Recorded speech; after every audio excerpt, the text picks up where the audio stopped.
Bien-aimés frères et sœurs, vous connaîtrez la vérité et la vérité vous affranchira. Ça, c'est pas moi qui le dis, c'est la Bible qui le dit. Mais moi, je vous dis mieux. Vous connaîtrez la vérité historique, notamment celle de vos ancêtres kémites, et vous aurez une vision globale de ce que c'est que la vraie souveraineté politique. J'ajoute, vous reviendrez à la spiritualité africaine ancestrale et vous comprendrez les enjeux de l'indépendance économique. Et pour terminer, vous accepterez votre identité culturelle kémite et vous obtiendrez deux choses. La première, c'est la paix.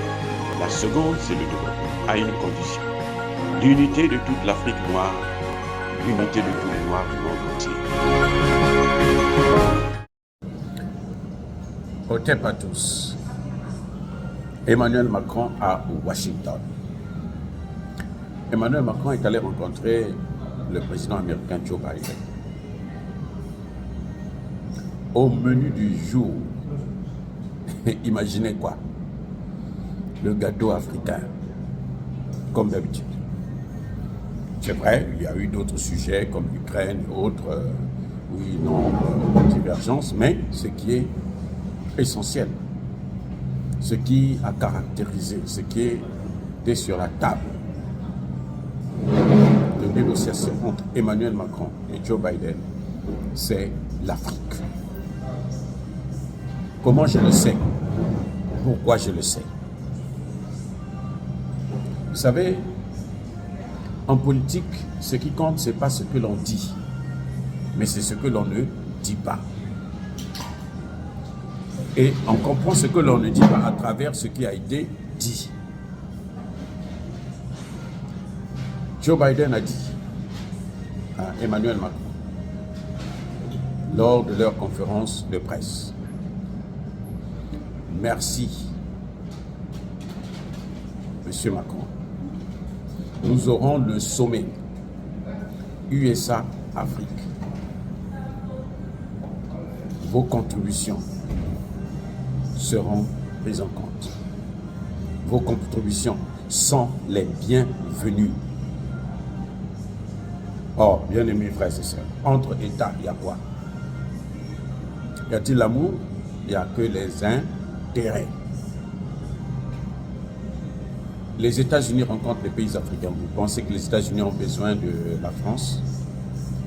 Que c'est à la France de venir dicter comment les États-Unis doivent se comporter avec l'Afrique? Eux qui sont les maîtres de ce monde, en tout cas, jusqu'à ce que la guerre en Ukraine éclate, où on commence à voir se dessiner un monde multipolaire. Ils ont besoin de la France pour ça. Vous y croyez, vous? Non. Les États-Unis n'ont rien à foutre de la France. D'ailleurs, les États-Unis aussi veulent que la France quitte un certain nombre de pays en Afrique, parce qu'ils veulent occuper ces pays-là, parce qu'ils veulent prendre la place de la France. Donc, vous voyez, Emmanuel Macron est allé pleurnicher auprès de Biden, pour que Biden puisse utiliser son influence en Afrique, pour que nous puissions encore accepter Emmanuel Macron. Parce que la force de la France est en perte de vitesse. La France est perdue carrément en Afrique. Et ils sont en train de chercher des moyens pour revenir. Vous vous souvenez de l'un des grands voyages d'Emmanuel Macron en Russie, lorsqu'on avait mis une table kilométrique qui les séparait lors de la négociation. Emmanuel Macron était parti pour l'Afrique. Poutine a dit non. Maintenant, il est allé voir Biden. Ce qu'il oublie, c'est que les Américains, même quand tu fais mal devant eux, ils vont toujours t'apprécier, t'acclamer. Ah, c'est bien, c'est bien, c'est bien. Après, ils tournent le dos, ils sont fichés éperdument. La France, si elle veut rester en Afrique, si elle veut encore être considérée comme un partenaire pas fiable, existant en Afrique, Emmanuel Macron doit supprimer le franc CFA. Emmanuel Macron doit sortir toutes ses bases militaires. Emmanuel Macron doit changer la politique, sa politique française en Afrique. Ça ne se négocie pas. Il peut négocier avec les chefs d'État, mais ce n'est plus les chefs d'État qui commandent, puisque aujourd'hui nous voyons qu'il y a une montée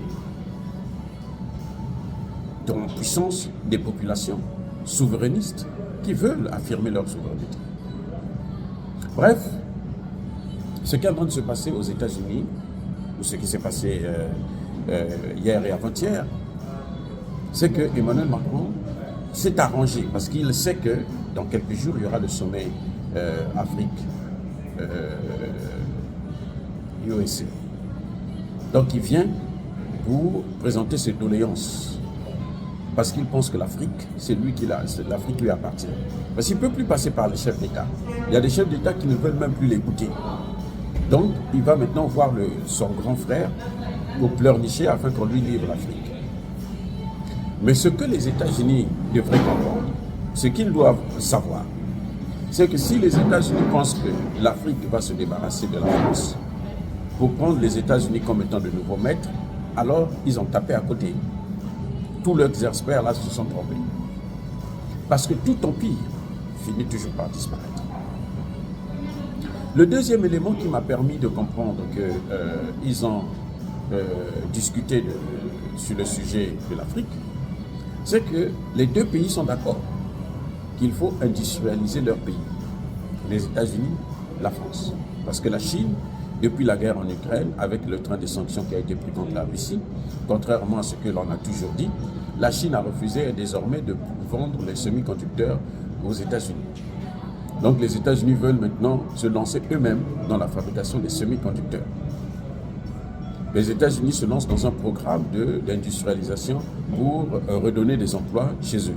Ils ont compris que les délocalisations qu'ils faisaient en Asie, ça se retourne maintenant contre eux-mêmes. Ils n'avaient jamais voulu délocaliser en Afrique parce qu'ils pensaient que l'Afrique ne devrait jamais se développer, ne devrait jamais réfléchir. Aujourd'hui, on le voit, le Mali est en train de se lancer dans un processus d'industrialisation sans précédent. Donc, ils se disent qu'il faut industrialiser chez nous-mêmes, il faut créer des emplois chez nous, il faut créer des richesses. Il faut faire revenir les emplois aux États-Unis. Et avec la crise énergétique, beaucoup d'entreprises européennes vont quitter l'Europe pour venir s'implanter aux États-Unis parce que c'est aux États-Unis où l'énergie coûte moins cher. Puisque le développement, l'industrialisation, c'est d'abord l'énergie. C'est d'abord le contrôle de l'énergie. C'est d'abord le prix de l'énergie. Sans l'énergie, il n'y a pas de développement, il n'y a pas d'industrialisation. Mais il y a un problème. Ils veulent industrialiser. La France veut industrialiser. Les États-Unis veulent industrialiser. L'Europe veut industrialiser. Où est-ce qu'ils vont avoir les matières premières qu'ils vont transformer? C'est où? Dites-moi, où est-ce qu'ils vont avoir les matières premières? C'est là le problème. Donc, la question de l'Afrique se pose encore. Puisque ceux qui ont ces matières premières, c'est la Russie. C'est un peu la Chine. En tout cas, dans les semi-conducteurs pour les terres rares. Et c'est l'Afrique. Donc, et la Russie et la Chine, ils ne peuvent plus contrôler, c'est fini, ils ont échappé à dans leurs mains. Ils vont faire la prédation encore en Afrique. Et Emmanuel Macron vient s'entendre avec les Américains pour dire, moi j'ai quelque chose à vous apporter. Parce que les pays francophones, là, moi je les connais mieux que vous. Moi je traite mieux avec eux. Donc, ce que je vous demande, c'est seulement de leur faire, d'utiliser votre influence pour que ces pays me gardent, afin que moi je puisse vous soutenir pour obtenir tout ce que vous voulez là-bas. Il veut encore sous-traiter le dossier américain-Afrique en passant par nous. Ça ne marche plus. C'est exactement ce que Nicolas Sarkozy avait fait. Il est allé voir Barack Obama pour lui dire que si on laisse ces gens-là avoir une monnaie, la Banque mondiale va couler, le FMI va couler, donc il faut qu'on aille là-bas. Et Barack Obama ridicule qu'il a été, en tout cas idiot qu'il a été, puisque après il a reconnu qu'il avait commis une grave erreur. Il a accepté d'aider la France à les faire détruire la Libye. Et vous savez combien les pays arabes avaient donné à la France? 300 millions de dollars pour organiser cette attaque contre la Libye. Et Bernard-Henri Lévy, qui parle comme un chien enragé, là, un bâton-guerre, lui, il avait reçu 20 millions d'euros. C'est pour ça qu'il a tout fait pour que cette guerre puisse avoir lieu. Et c'est ce qu'il est en train de faire actuellement en Ukraine aussi. Bref, donc, ils veulent industrialiser les uns et les autres, mais ils n'ont pas de matières premières. Et les matières premières se trouvent chez nous en Afrique. Donc, ils doivent forcément parler de l'Afrique. Comment ils vont faire pour gérer les matières premières en Afrique, tous les deux. Et c'est là encore un autre problème. Et les pays africains, notamment nos dirigeants, ils devraient comprendre qu'en ce moment, ils sont en position de force. Ils ne peuvent plus céder au chantage, même si c'est de l'arme nucléaire qu'ils vont utiliser. On s'en fiche éperdument. L'arme nucléaire, là, quand vous prenez ça pour décoller avec, pour venir bombarder ça en Afrique, là, ça peut aussi, il peut avoir un accident et ça tombe chez vous-même. Et ça vous tue vous-même. Donc, nous, on n'a pas peur de ça. On n'a pas peur de ça. Et cette fois-ci, si les gens utilisent encore l'arme nucléaire pour tuer les Africains, il y aura. Le grand Dieu là ne laissera pas faire ça. Il y aura quelque chose qui se passera. Ou eux-mêmes, ils payeront le prix de ce qu'ils sont en train de faire. Oh, bien aimés frères et sœurs. Donc, vous voyez, Emmanuel Macron a fait tout ce voyage, c'est pour aller préparer le sommet Afrique-USA avec Biden. Pour aller demander à Biden de solliciter la pitié de Biden afin qu'il puisse continuer à avoir une partie de l'Afrique. Parce qu'il est conscient que malgré tout ce qu'il est en train de faire, ça ne marche plus. Le sommet de la francophonie a montré que la France est en perte de vitesse. Puisque même sa langue, les Africains commencent à la contester. Beaucoup sont en train d'aller vers le Commonwealth. Alors, bien aimés frères et sœurs, dire cela c'est inciter à la haine ou à la violence. Non.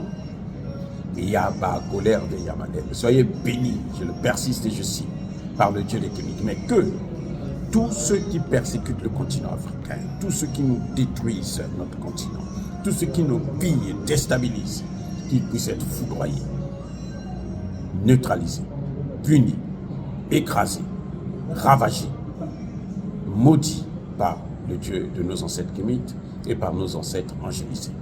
J'ai dit, et comme d'habitude, j'assume.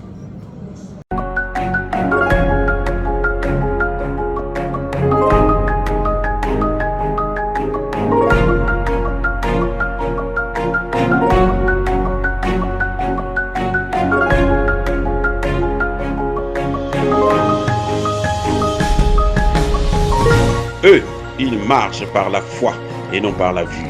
Mais moi, je vous conseille vivement de marcher par la connaissance scientifique et historique, notamment celle de nos ancêtres kémites, par les 5 sens et par l'intelligence. À vous, Apia.